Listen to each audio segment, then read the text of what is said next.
ఘోర వార్తాలోకంకి స్వాగతం. ఈనాటి ముఖ్యాంశాలు: అన్ని వర్గాల అభివృద్ధి సంక్షేమం ధ్యేయంగా ఓట్ ఆన్ అకౌంట్ బడ్జెట్.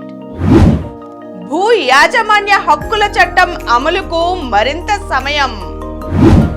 రేపటి నుంచి ఆడుదామాంధ్ర రాష్ట్ర స్థాయి పోటీలు.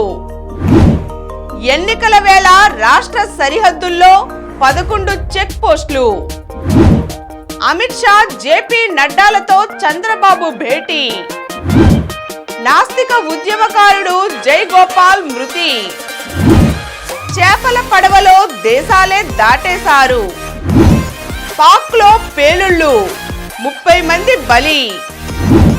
2050 నాటికి నీటికి కటకటే. కేస్ ఫైళ్లలో కులం మతం వద్దు, సుప్రీం. నడునొప్పిని తేలికగా ఇలా తగ్గించుకోవచ్చు. ఈరోజు వార్తలను చూద్దాం. అన్ని వర్గాల అభివృద్ధి సంక్షేమం ధ్యేయంగా ఓట్ ఆన్ అకౌంట్ బడ్జెట్. సాధారణ ఎన్నికలకు ముందుగా రాష్ట్ర ప్రభుత్వం ప్రవేశపెట్టిన 2024-25 ఓట్ ఆన్ అకౌంట్ బడ్జెట్ అన్ని వర్గాల ప్రజల సంక్షేమం అభివృద్ధి లక్ష్యంగా రూపుదిద్దుకుంది. ఆర్థిక మంత్రి Buggana Rajendra Prasad 2024-25 vote on account బడ్జెట్ను బుధవారం అసెంబ్లీకి సమర్పించారు. ద్రవ్యలోటు, రెవెన్యూ లోటును తగ్గించేందుకు ప్రయత్నం చేసిన ఆర్థిక మంత్రి మేనిఫెస్టోలో పేర్కొన్న నవరత్నాల అమలు ద్వారా గత 5 ఏళ్లలో సాధించిన ప్రగతి, ఫలితాలు, సంక్షేమాన్ని బడ్జెట్ ప్రసంగంలో ప్రముఖంగా ప్రస్తావించారు.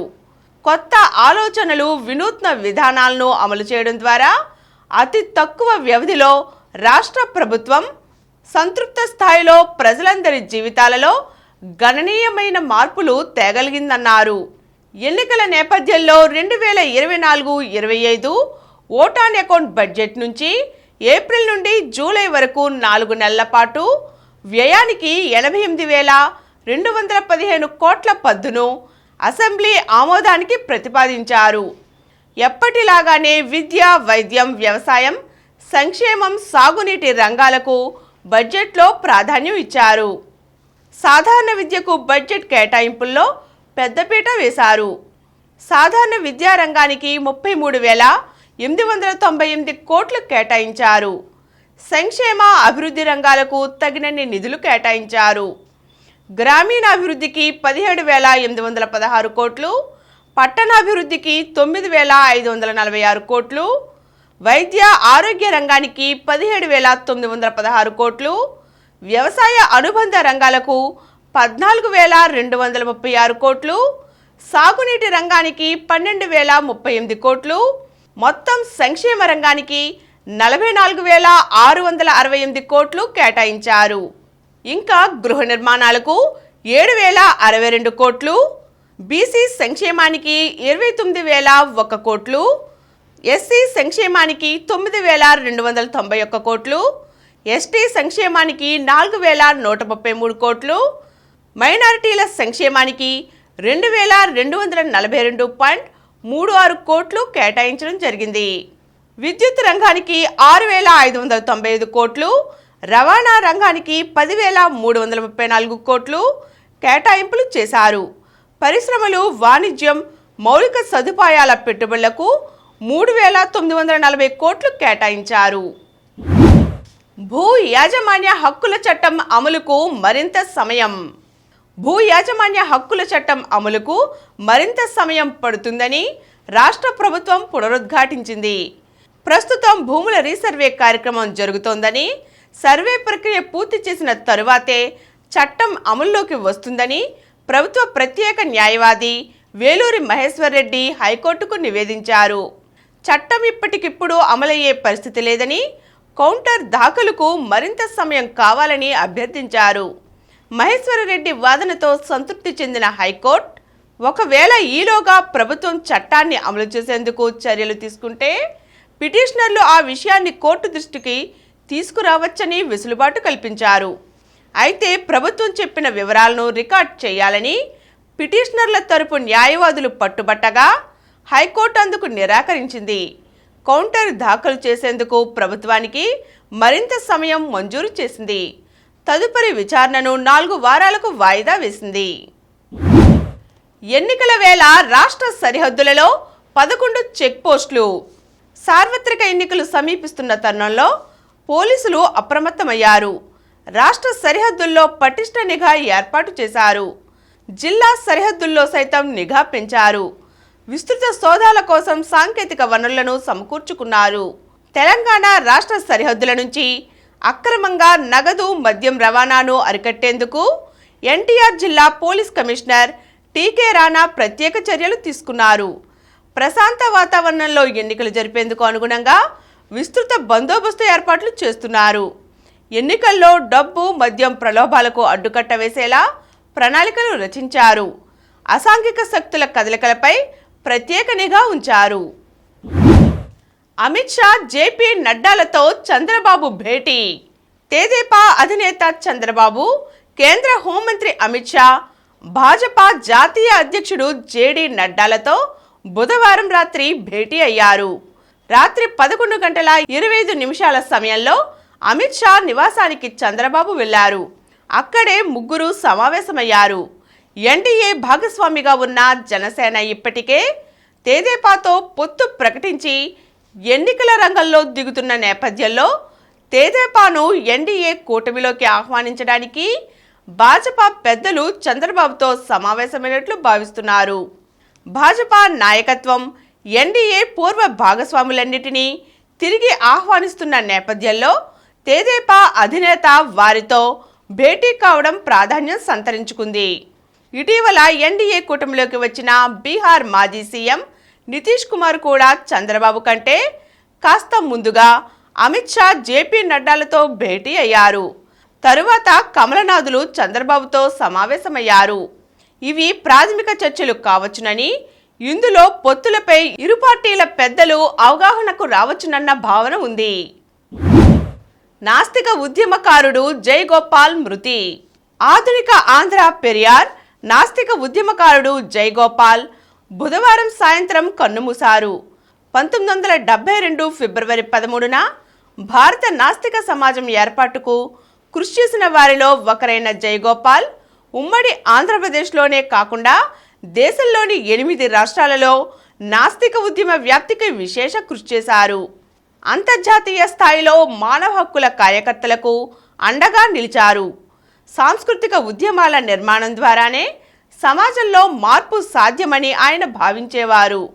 52 ఏళ్లుగా భారత నాస్తిక సమాజం ద్వారా ఉమ్మడి ఆంధ్రప్రదేశ్లో కుల, మూఢ విశ్వాసాలకు వ్యతిరేకంగా మూఢనమ్మకాల నిర్మూలనకు కృషి చేశారు.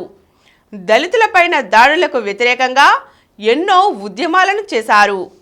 అంతర్జాతీయ బ్రేవ్ మైండ్ అవార్డును అందుకున్న జైగోపాల్ సాంస్కృతిక ఉద్యమ నిర్మాణం కోసం, భౌతికవాద భావజాలాన్ని వ్యాప్తి చేయడం కోసం ఎన్నో రచనలు చేశారు.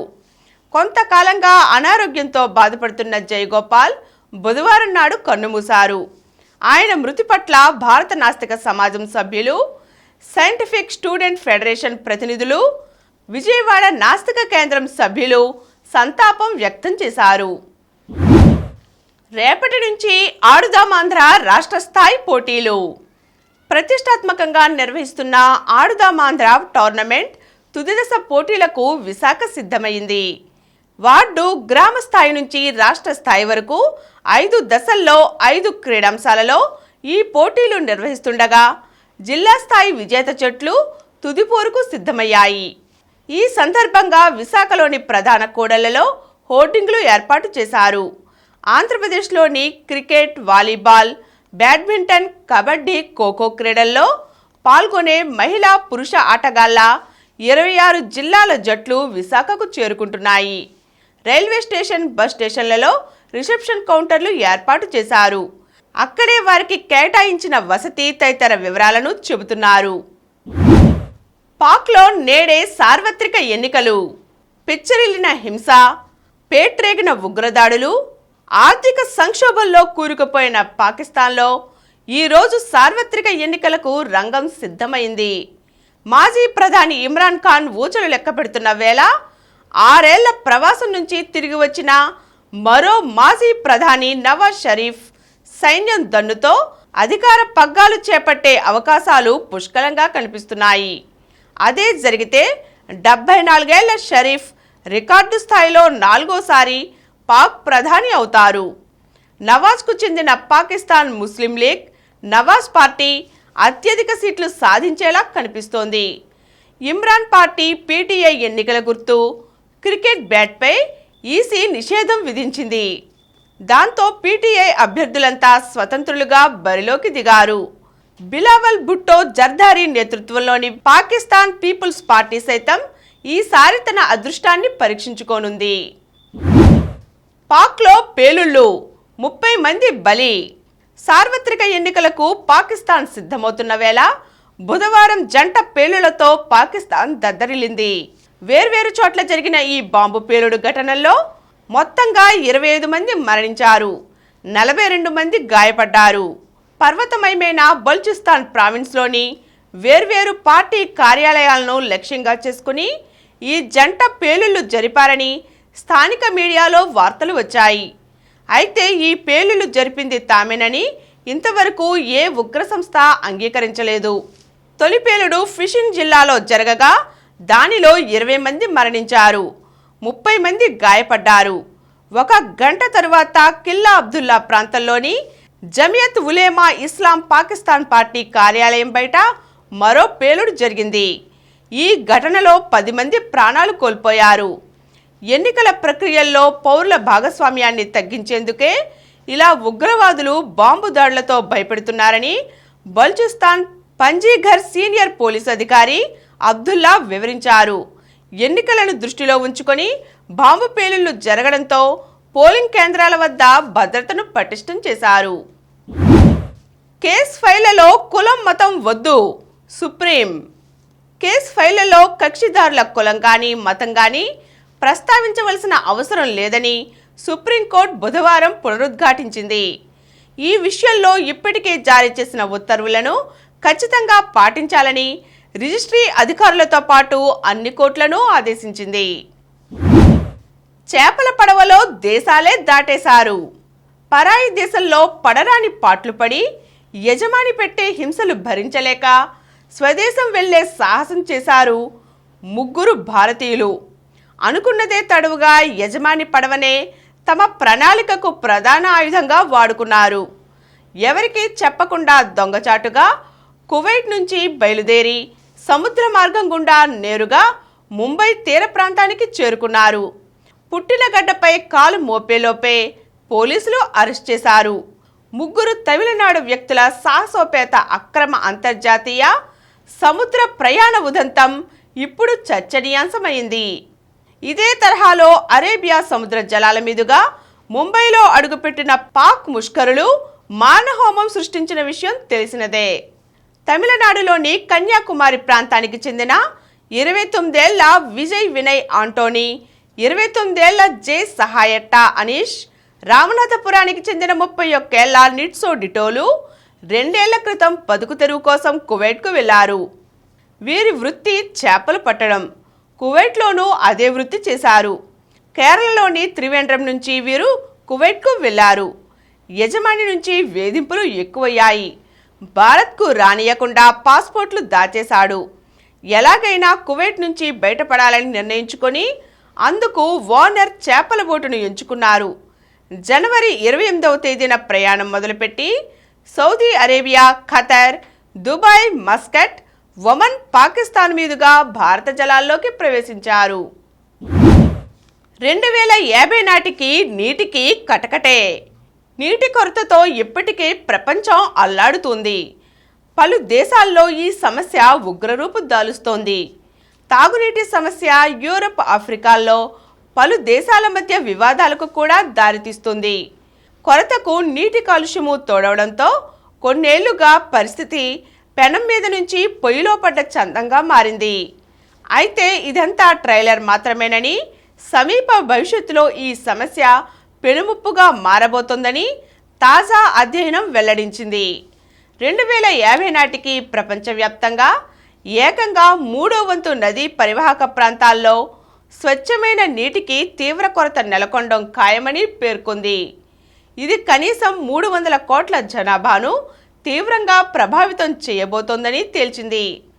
నదీ పరివాహక ప్రాంతాల్లో స్వచ్ఛమైన నీటి లభ్యతపై నెదర్లాండ్స్లోని వాగేనింగాన్ యూనివర్సిటీ సారథ్యంలోని బృందం అధ్యయనం నిర్వహించింది. చైనా, మధ్య యూరప్, ఉత్తర అమెరికా, ఆఫ్రికాతో పాటు భారత్లోని మొత్తం 10,000 పైచిలుకు నదీ బేసిన్లలో జలవనరుల్లో నైట్రోజన్ వచ్చి కలుస్తుండటం ఇందుకు ప్రధాన కారణమని హెచ్చరించింది.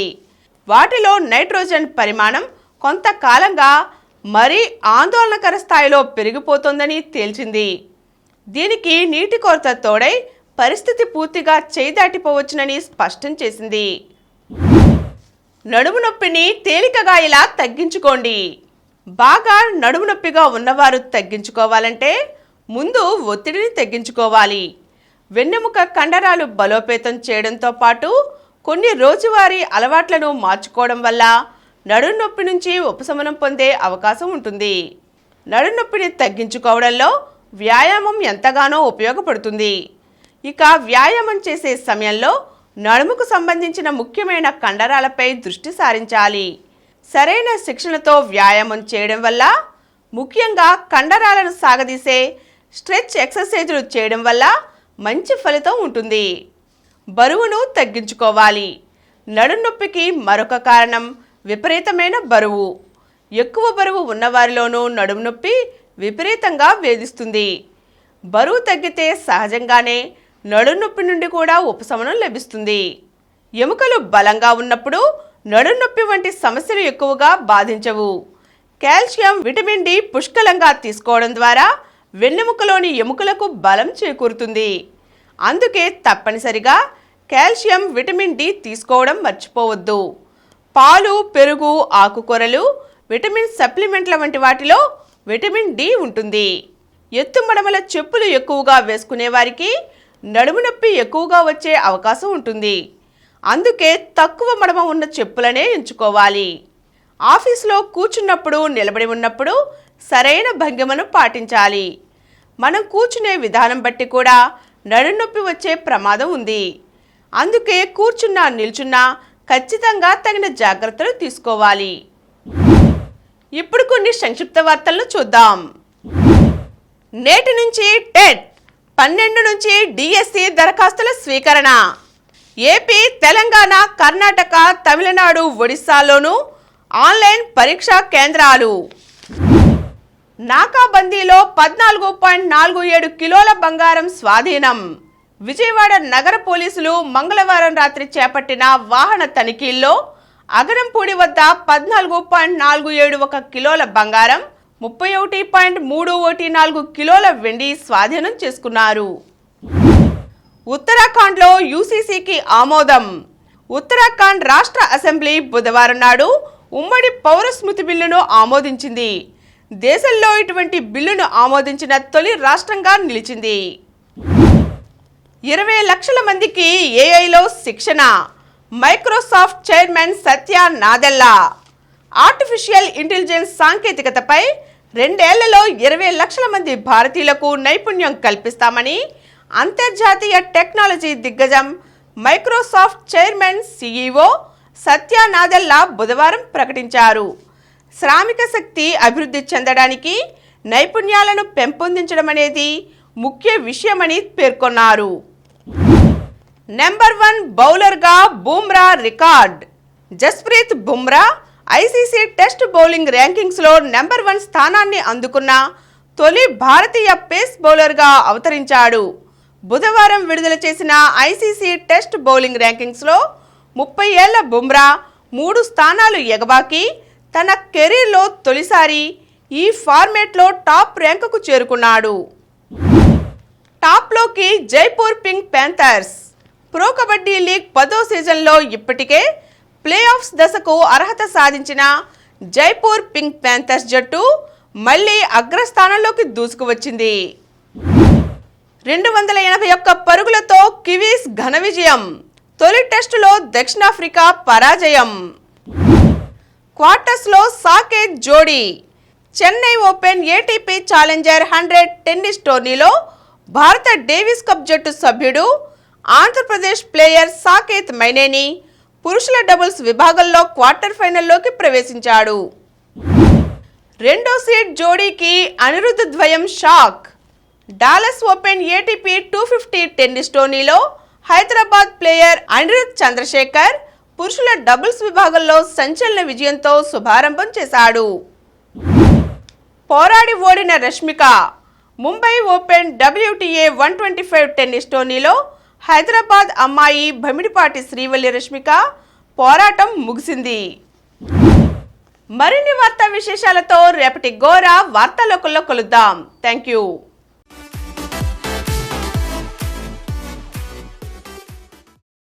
ప్రతిరోజు వార్తా విశేషాల కోసం అనతి కాలంలోనే 20 కోట్ల వ్యూస్ సాధించిన డాక్టర్ సమరం మల్టీ ఛానల్ నెట్వర్క్ సమర్పించు గోరా వార్తాలోకంకు సబ్స్క్రైబ్ చేయండి, లైక్ చేయండి, మీ ఫ్రెండ్స్కి షేర్ చేయండి. అలాగే ప్రక్కనున్న గంట సింబల్ని ప్రెస్ చేయడం మర్చిపోకండి. Please download Samaram multi-channel app and watch your favorite channels from your mobile. App available on Google Play Store and subscribe to the channels.